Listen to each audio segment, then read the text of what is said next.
We are recording now. We are live. Alright, so today me and Fabienne will be presenting an extract from the very beginning of Shakespeare play King Lear. To put it more into the situation, it is in scene 2 from line 101 to 129, if you guys want to open your books, if you want.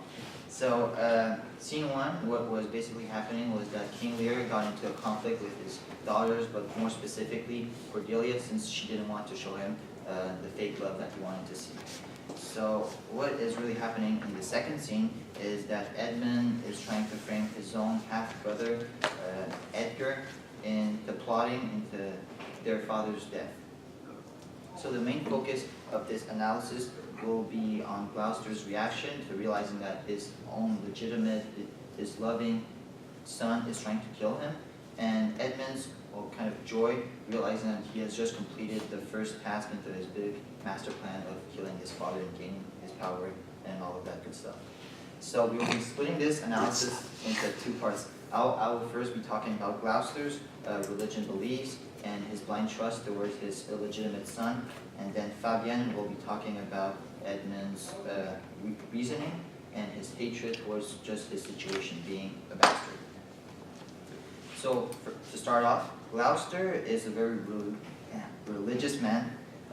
He says at line 101 that these late eclipses in the sun and moon pretend no good to us, which means that he strongly believes that nature dictates what can happen in his life. He then uses a personification to compare nature to a human. He says that nature can have wisdom, it can also reason, but it can also be hurt. What he truly means by this is that he realizes that there is science behind nature. There's a certain reason, but he doesn't really believe it. He knows that there's no direct correlation between an eclipse and bad fortune, but from his own personal experience, he still believes that nothing can come good out of this natural phenomenon. So throughout this play, religion plays a role. It is often associated to good characters, so to speak. For example, Gloucester. Later on, we can see a character that truly transforms and evolves throughout time, which is Albany. He starts off as a sort of bad character, so to speak, but he then turns into a more ethical man. So he uses more words such as sky, gods, and just more stuff related to, well, nature. So then to move on, Gloucester says, love cools, friendship falls off, brothers divide, and cities mutinies. He uses a lot of metaphors and hyperboles to really get the reader or the audience's attention into this sentence. It's very intense compared to the rest of his monologue, since it contains all the major themes that will be presented later in this play. It sorts of foreshadows the rest of the play because truly from this point on, nothing can come good out of his relationship with Edmund. Finally, he shows that he is truly blind to his illegitimate son. He doesn't see what Edmund wants out of him. He uses the verb find out this villain, Edmund, do it carefully. So these imperative verbs show he is very enthusiastic. He is strongly believing what Edmund is saying. He wants to catch this criminal being his legitimate son, his loving son, and he doesn't realize that he is being played by Edmund. So right now, this blindness is only figurative. It is just because he doesn't realize what is happening. But later on, it shows that his blindness really becomes literal and that he loses his sight. There's also a parallel to be drawn between this scene and the one before, since King Lear and Gloucester both are putting their trust into the wrong kid, and they are accusing their loving child of something that they didn't commit. Perfect, right. So then after, later on in the scene, Gloucester exits, and then it's just Edmund for the rest of the scene with his little monologue, and he's just sort of snickering gleefully about the fact that people are often really quick to blame their own failings and circumstances on fate, nature, and the general circumstances. So as being said, it's really determined for them instead of them making their own decisions. This is shown in line 114. I don't know if you says that as if we were villains by necessity, fools by heavenly compulsion. So this heavenly compulsion really shows that it's not up to them, it's the fate and nature that imposes onto them their role in this play. And if you don't believe me, well, it's repeated further on, 3 lines later. He says, we are evil in by a divine thrusting on. So divine thrusting on and heavenly compulsion, for me, those are really just rewording the same idea. So it's just a repetition to strengthen his idea that we're all determined by fate and nature, which helps him justify his own position as a villain, because he's showing that, you know, it's not entirely up to him. So a whole bunch of people throughout the play are determined this way, and by people, Edmund obviously thinks that everybody is such, as he shows by his accumulation of different characters. In line 114 again, knaves, thieves, and treacherers, then drunkards, liars, and adulterers. So he's just naming a whole bunch of other people to try to make his idea universal, to show that everybody is affected by this. And this is even further developed by the fact that he uses the pronoun we throughout, especially the beginning of his speech. He said, we are sick in fortune, we make guilty of our disasters the sun, the stars, and the moon, as if we were villains by necessity. So this we really shows that it's a universal message, that everybody is determined by fate and nature. And nature actually is a theme that is recurrent throughout the play, so we're just going to analyze that a little more. By nature, they obviously mean human nature. So why every character is like that, why they do those actions, and to Edmund, he shows his point of view in line 126. He says, my cue is villainous melancholy. Yeah. So his cue is to do that. It's really determined for him, as it shows he has no say for the matter. It's more of a passive sentence. But this is contrasted at the same time in his speech, because Edmund is pretty self-aware. He knows that the stars and the horoscope and all that isn't real. As he says at the bottom of line 21, he says, my nativity was under Ursa Major, so that it follows I am rough and lecherous. It shows that he should have been a strong character, good at everything, but in reality he's just a villainous bastard. So this makes him turn his back against fate and nature, because he doesn't really believe in it, and also just kind of wallow in his own pity because he's just a bastard and nothing else. So in conclusion, we went through Gloucester's blind trust of Edmund at the beginning of our extract, and then after that, Edmund, he just is reasoning all evilly and showing that he doesn't have the same respect for religion and fate as his father did.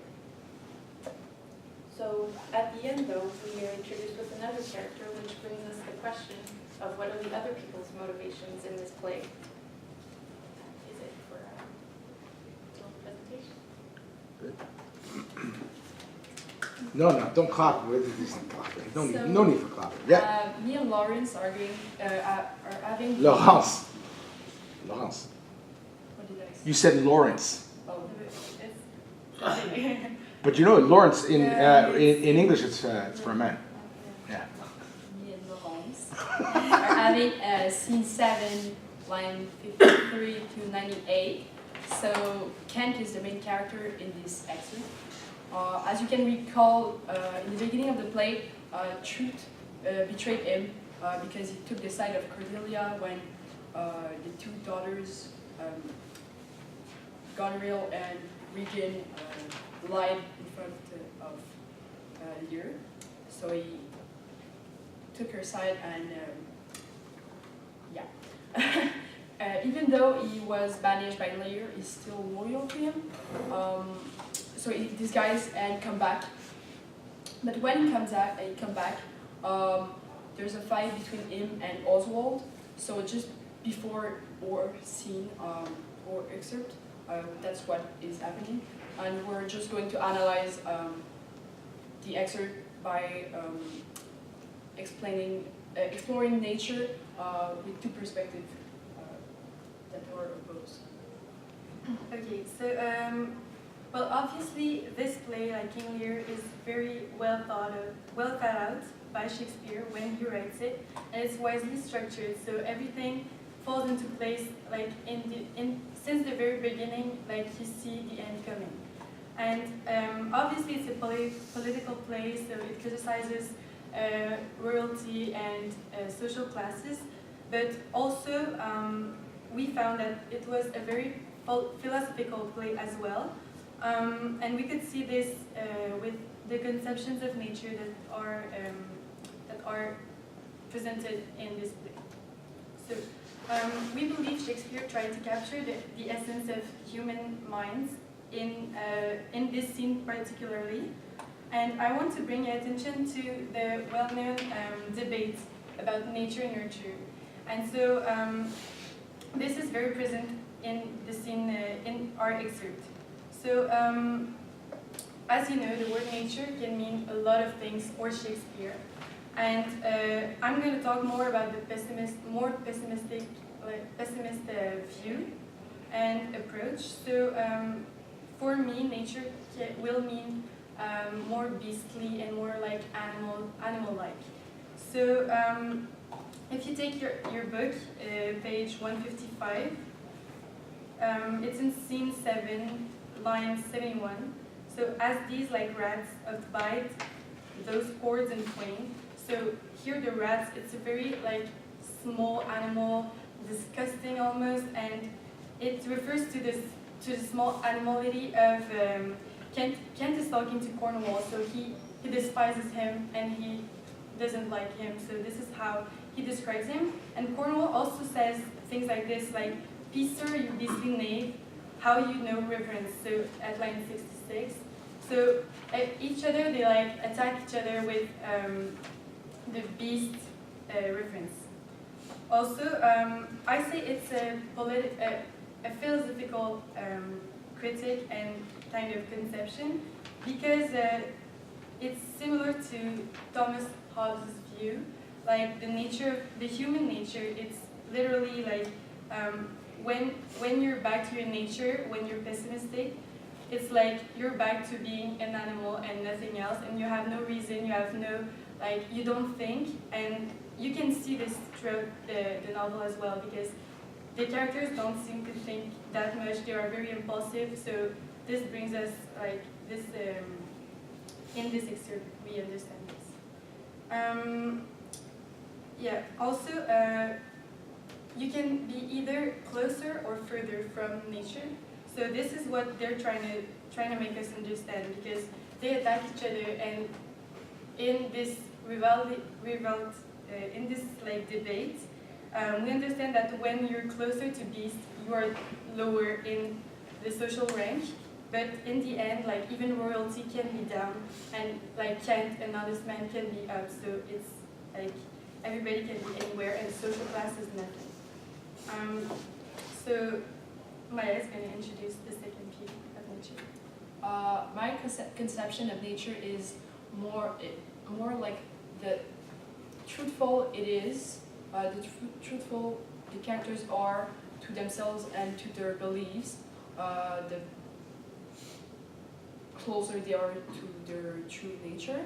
So Shakespeare explored the fine line between truth and lies all during the play, and especially in the scene. And Kent is a good example to show Shakespeare's point. He shows unconditional loyalty to Lear because of his beliefs, but his banishment forces him to disguise. So just a character that has such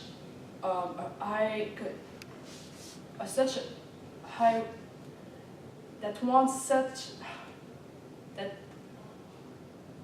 truth and need to disguise, that's hiding his nature. So for him it's a big sacrifice, but he accepts it because of his loyalty to Lear. So when Oswald doesn't recognize him, he's starting to be mad and attack physically and verbally Oswald, because he thinks that even these guys, others are supposed to see the true nature behind every human. So that's why he used a harsh vocabulary and to show the lack of manliness of Oswald. And just his attack is ironic because being this guy's himself, he's in fact untruthful to his own nature. So he's in fact attacking someone else for the same thing he did. So I find it ironic, and I think that Shakespeare did that in order to make us react and think of what we believe. The line 95 on page 157 says that, and they will take it, so if not, he's playing. So even if Kent doesn't say the truth, is more harsh than it should be, that he lies or whatever, that even if others don't think, even if others don't think he's truthful, well, he still is, and it will win at the end. So I think that Shakespeare, in the eyes of Shakespeare, truth will always win, and that's the fine line I talked about before when I started speaking. It's just that Shakespeare explores both sides of this line, either with Cornwall and Regan, and also Goneril, with their treason and lying at the beginning of the play, but also with characters with strong beliefs in truth. So that's it. Yeah. Alright, to conclude, I would say that Scene 7, it really shines light on the debate, nature-nurture, and also on the duality between the quest for truth and for power. So power brings us to lie and to be kind of hypocrites. So this is the duality of human nature. And it's worth noting that this scene, we think it reflects the play as a whole, because this theme of nature is really the center of the whole tragedy, and it's recurrent and of great significance throughout the book. That's it. Okay. So me and Zijan were going to analyze scene 19 of the play King Lear. And it's a Shakespearean tragedy, and in all good Shakespearean tragedy, there is the common theme of death. However, the deaths are not simply there for the sake of being there. Death in the Shakespearean tragedies, they always have a symbolic meanings, and thus you can see the foreshadowings sprinkled a bit throughout the book. And this is what our scene is about. So just to situate the scene 19, it is just before the battle between France and England, where Regan and Goneril are leading the armies of England to defeat the French invaders. Yeah. I'm saying talk to them because you're looking all the time at me, Oh. but I don't really care. I don't really matter, I should say. I shouldn't say I don't care. Yeah. I don't matter. And so the main characters in the scene are Regan and Oswald. And from the scene, we can see that things are being stirred up, because before the scene, the factions seem to be already determined. But the scene takes another turn in the dynamic between the characters, because we can see that there's a rivalry starting to blossom between Regan and Goneril, and that the diplomacy between the characters are about to change. So I'm going to talk about the rivalry between the two sisters, Regan and Goneril, and their significance in their two characters. And Zijan is going to talk about the importance of Oswald in this play and in the fight for Edmund. Okay, so in this scene, it is revealed that both sisters are competing for Edmund, and in this competition, we can see that there's a rivalry. But this rivalry, it just further emphasizes their similarities. Because earlier in the stories, we can see that the two sisters, they're working together and being against King Lear. They both give the same excuses. They both are sweet talkers, as we can see. They both are obvious liars. And this alliance shifts in this particular scene where the two sisters are starting to turn against each other.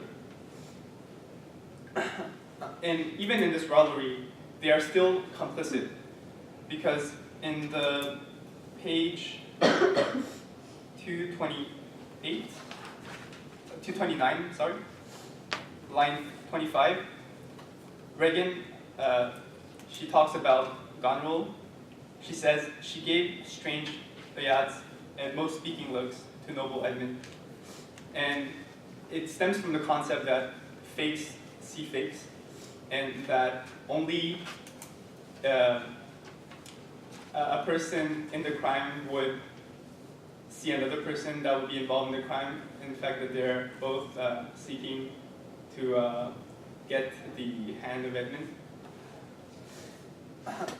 So it further emphasizes on their similarity.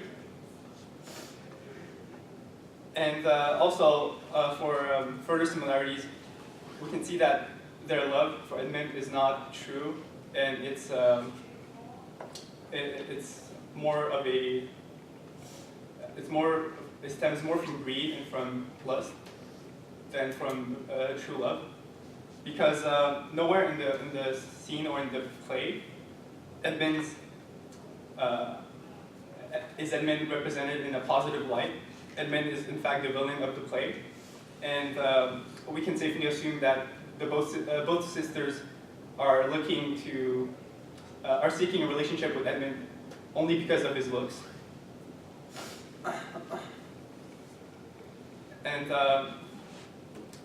to further the similarities, we can see that the perspective of the audience is also shifted in the way that Regan and Goneril are represented, because it is the first time that we get to know more of the two sisters, and we get to see beyond their sweet words in disguise.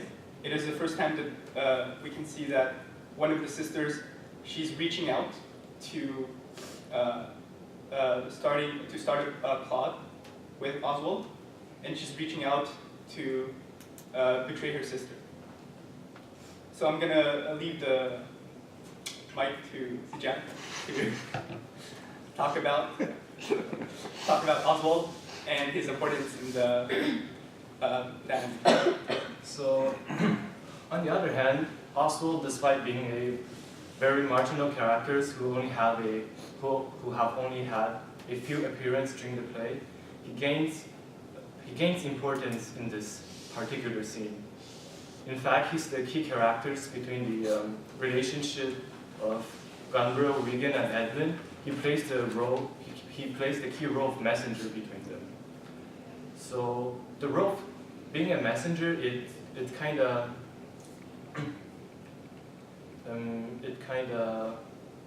created an effect of distance between Goneril, Regan, and Edmund, since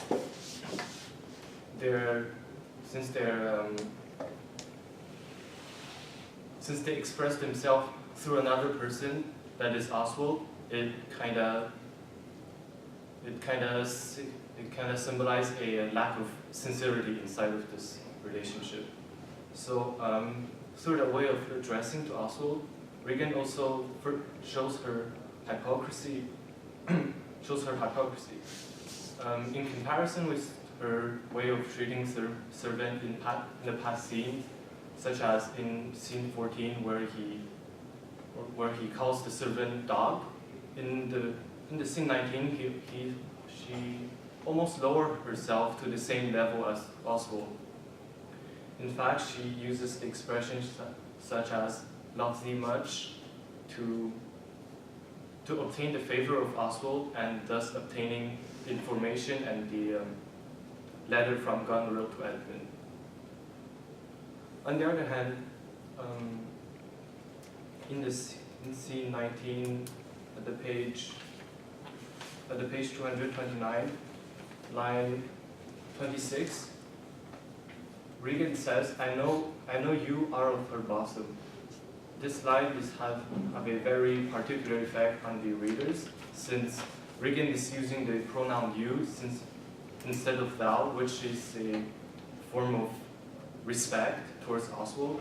It means that Regan is sacrificing a part of her honor just to compliment Oswald. And she also knows that Oswald values loyalty, so Regan compliments Oswald by saying that Oswald has the confident, is the confidant of Gonbril. Regan also manipulates Oswald by saying that it would benefit Gonbril that Regan marries Edmund because Regan is in fact a widow, and the relationship between Edmund and Gonbril would be a nuisance to her image of loyalty, since Albany is still alive and is in fact the husband of Gonbril. So the sacrifice of her honor by the fact that Regan sacrifices her honor just to obtain the hand of Edmund further shows her greed and the intensity between the and the intensity of the conflict between two sisters, since it would be so important for Regan to overthrow her sister that she sacrifices her honor. On the other hand,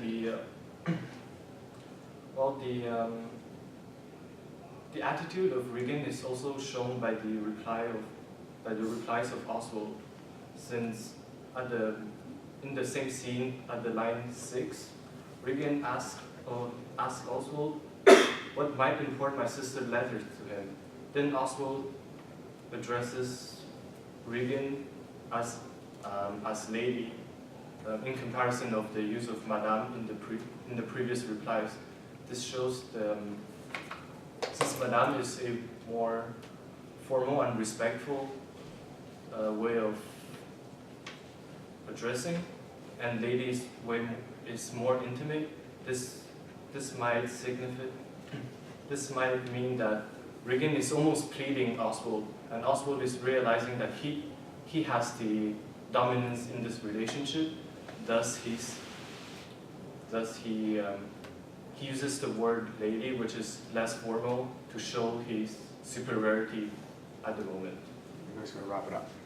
And yes, so even though the scene mostly talks about Regan, but all the same characteristic of Regan could be also compared to those of Gonbril. So by making Regan a villain, Shakespeare also makes Gonbril a villain. So this sets up for the ending of the where both sisters dies. This is necessary for the tragedy because the death of two villains that are traitors makes a emotion of relief for the readers, since they should be content that the villain and the traitors are punished at the end of the play.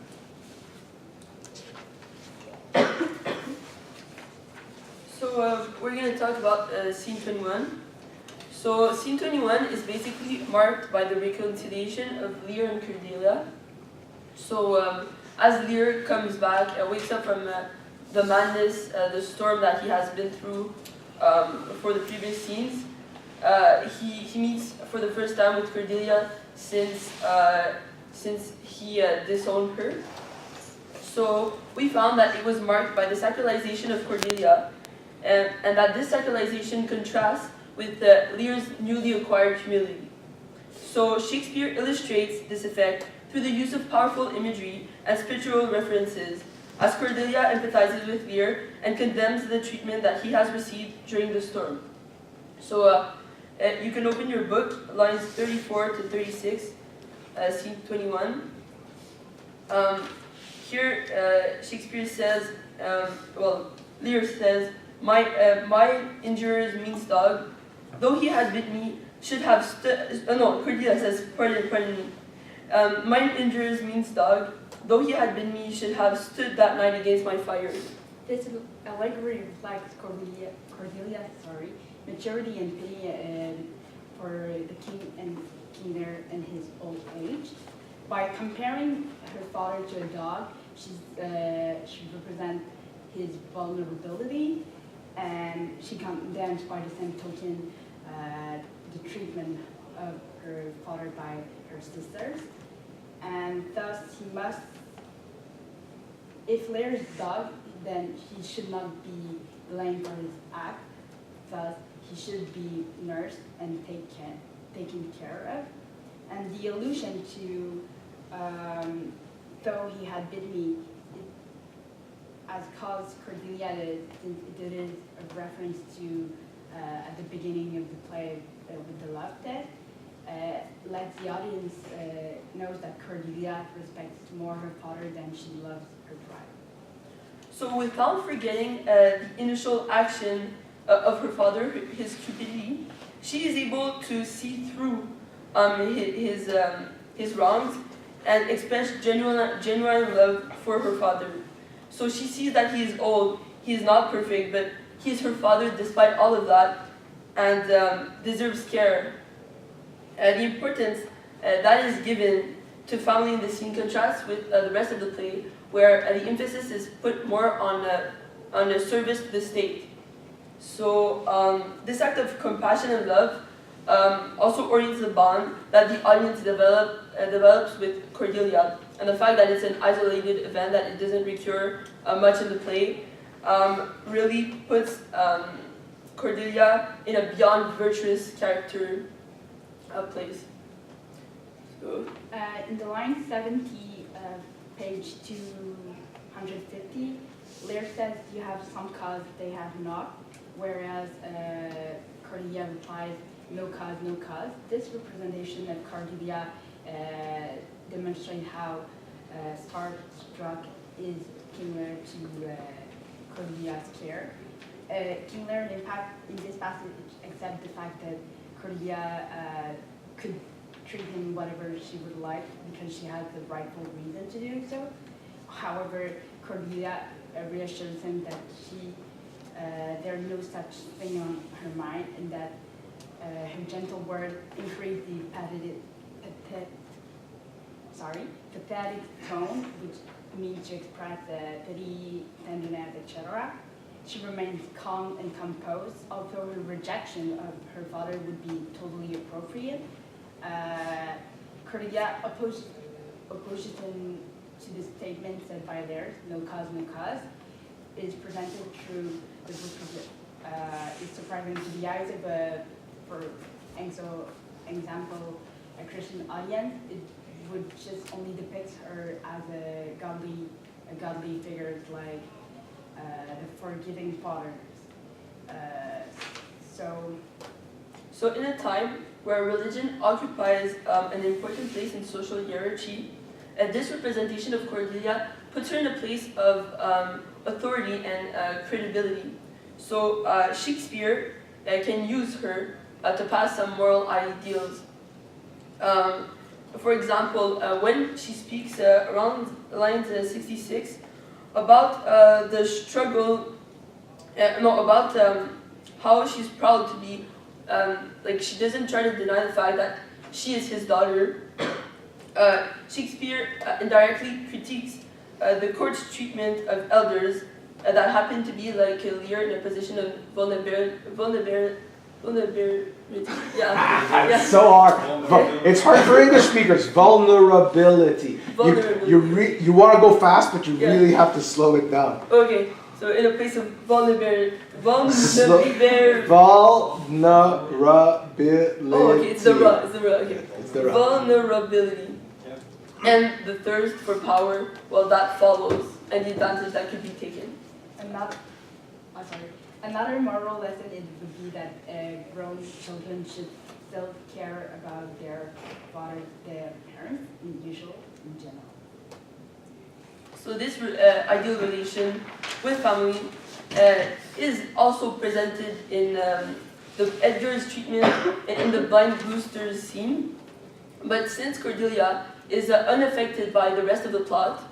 It has a greater impact in the message that Shakespeare tries to pass to the audience, as Cordelia is not physically scarred like Edgar. He disguises, he's just as a beaver, he goes through a lot, and she has never been tricked by her sisters directly because she retreats before she can be betrayed. So she is untouchable by human vices, and therefore she is presented as a godly figure.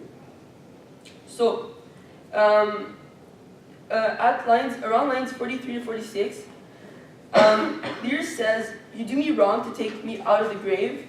Thou art a soul in a bliss, but I am bound upon a wheel of fire, that my own tears do scald like molten lead."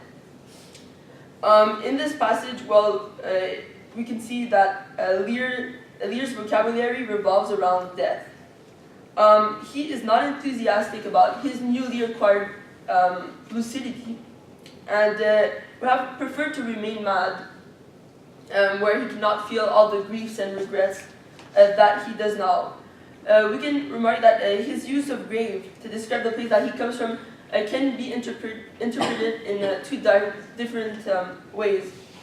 So either he is confused and does not understand that he has recovered from insanity and not death, or he is self-aware and considers the loss of his wits as a death in itself. So the lines that follow are in favor of this last interpretation. Words that revolve around fire, words like wheel of fire, called and molten lead, are in favor of the lucid Lear. The wheel of fire is a powerful use of imagery that shows that makes the reader feel like Lear's mistakes are carved in the metal, which is lead, and that he's well aware of his fate. In fact, it gives Lear a never-ending burn that inflicts him so much terrible pain. Even his tears cannot extinguish the fire that goes through him, flows through him. In fact, they amplify the pain because they are heated as well. Hence, they can only just be combined to enhance the scene. And this variation echoes Gloucester's reaction at the clef scene. Moreover, the link is confirmed by when King Lear answers his daughter that he tells her that he will accept any poison, he will drink it that her daughter offers him. Because at the last resort, the King Lear's resilience humbles him, which in parallel elevates Cordelia through the moral pyramid. So when Lear is done to try to fight the life within himself after he has woken up, just like in the case of Gloucester, he did not lose at the hands of pain. So even though he's suffering and he doesn't want to live, once he has accepted that he's living, he comes to accept his vulnerability. So he uses words like foolish. He admits he is foolish. He is a fond old man, and he is not in his perfect mind. So in addition to relieving a part of the weight that he carries, this realization puts him, for the first time, by the art of his will, in a position of inferiority. Facing Cordelia, which is his daughter, who is a representation of a moral guideline in the play, Lear's voluntary submission is a climax. So Lear, being a king by birth, even though he has retired, his submission is the incarnation of virtue that can be linked to the final submission of all humans to God. Thus, when he says, "Yet I'm doubtful, but mainly ignorant," Lear can express his insignificance as a tired old man, but also as a human being who is subject to the will of God, even though he's a king. Okay, wrap it up. Oh, okay. His nailing to Cordelia is the physical proof of his recognition. In fact, in normal time, a king would never kneel to anybody, especially one of his daughters. So by doing so, he proved that he's no longer in a position of authority since he's the king. His gesture also sacralized Cordelia. And in the last line of the 21st theme, Lear asked for forgiveness. Once again, and he goes, he used as an excuse his old age and his foolishness. The run-on emphasized that he's insignificant, as a human being, and once again, it's just complete the fact that Cordelia is being kind of a god. In conclusion, as we believe that Shakespeare had made several references to the spiritual world, and since Cordelia is the only woman pure at heart, it makes her a saint. And in comparison, her father just humbles himself by asking for forgiveness, and to the point that he's ready to bend the knee. Somehow it just shows overall how human beings, even kings, are subject to God. And it, Okay, because you're well past it. Free for all. Whoever wants to start can start, and we can just go, and we can just go. Maya's getting up and going away. No. Yeah. Like what I find interesting is that Talk amongst yourselves. It's a bit like a response to what we were saying, but like the fact that Lear actually, not Lear, Shakespeare presents this scene of the reconciliation. I find that is expressing like Shakespeare is expressing a message that God's will and moral and religion is not real. Like in real life, it doesn't happen, and it's like a disillusion. Like I saw the ending where Cordelia actually dies, Lear dies, and almost everyone who is virtuous dies as like a confirmation of that. Yeah, because like everyone is punished equally, and there's no clear victor, except for Edgar. Yeah. Edgar, he comes out well, but at the price of like the death of his father and everything else, you know. But like, there's no clear justice. Yeah. As you said, like when he was just in a very bad place, he just said like, oh, so I'm a king, but in fact I'm just a man. And I think this resumes very well the play, because like this is what you're saying as well, because he realizes that the social status means nothing, and so everybody dies, everybody's equal. Like some people survive, but I mean, we couldn't have predicted their survival. Yeah, so it's true. It's nice.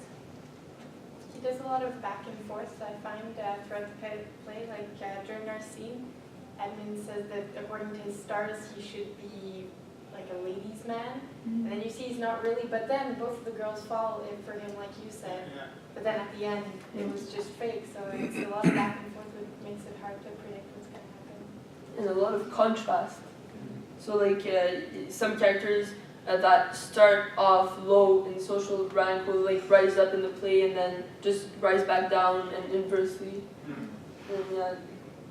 It's pretty. I mean, if we were to see this play, it would be a little humbling to see how someone that highly ranked a king could simply ascend to someone very normal, like seeing what we inhabit. But when he realized that he was just like, I don't know, like Tom the Beggar or someone else. He wanted to get in his clothes. He realized that everyone at the end was similar. But yeah, to come back to the religion point of view, I still think that religion is something that is positive in this play, because overall at the end it's still like a small victory for the good characters, so to speak. Everyone bad dies, I guess. So yeah, but for our passage extract, I thought it was very interesting what Edmund was saying, because he says that according to the stars, he should have been this, he should have been that, and he also it didn't go well. It was like kind of contrast with the rest of the play. It was also interesting to note that I lost my idea. No, do I have it? Oh yeah, he was saying that rich people would often blame the stars for whatever happened bad. So this is exactly what Gloucester is saying in my party was saying, oh no, there's an eclipse, this is why my son is doing something bad. Whereas Edmund is simply saying that if you're rich, you have everything going on well for you, so if something bad happens, it must be out of your control. You know? Yeah, but something good too, because like at the cliff when Gloucester wanted to kill himself, the simple reason that the god just saved him, that it's an act of God that he survived, is in itself like positive and good. Like it's both ways. Yeah. But just because Edmund doesn't really believe in religion, so he sees it as like a way for the rich people to get out of to blame uncontrollable fact. But overall, would you say that Edmund and all the characters in general are conditioned by their faith, or they do their own, so like to have the free will? I would say like everyone is brought down to a mere human being by the fate. Like we see that Gloucester, Edgar tried to make Gloucester live longer, to make his father live at least a happy period of his time. However, his father just dies of joy, I think, and it's just kind of joy? Of grief. Yeah, I think. Yeah, in the book, I think he just like his heart exploded because like Edgar revealed his identity and everything. Sorry, you're talking about Gloucester. Yeah. My bad. I'm thinking of Lear. Oh, Clearly does not die from joy. My bad. I apologize. You're absolutely right.